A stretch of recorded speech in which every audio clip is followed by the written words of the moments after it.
26 na mga bagong kaso ng mga nabiktima ng iba't ibang klase ng mga paputok ang nadagdag sa talaan ng Department of Health o DOH.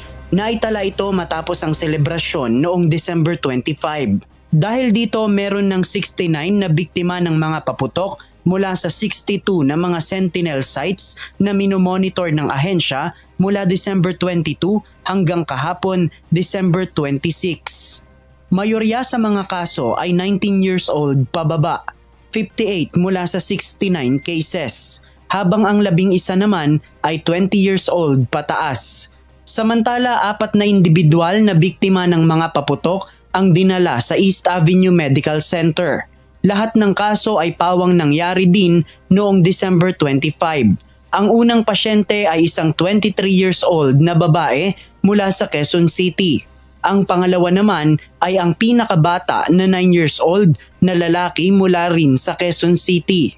Doon sa 9-year-old, namumulot siya ng mga paputok yung hindi nasindihan. Unfortunately, sumabog yung isang paputok doon kaya nagtamo siya ng injury sa kanyang kamay. Pero hindi naman ito yung malalang injury na kailangan putulin, nagkasugat siya, so ginamot yung sugat, nilinis, tapos napauwi naman yung pasyente. Ang pangatlong pasyente naman ay isang 13 anyos na lalaki mula sa Quezon City na nagkaroon ng flash burn.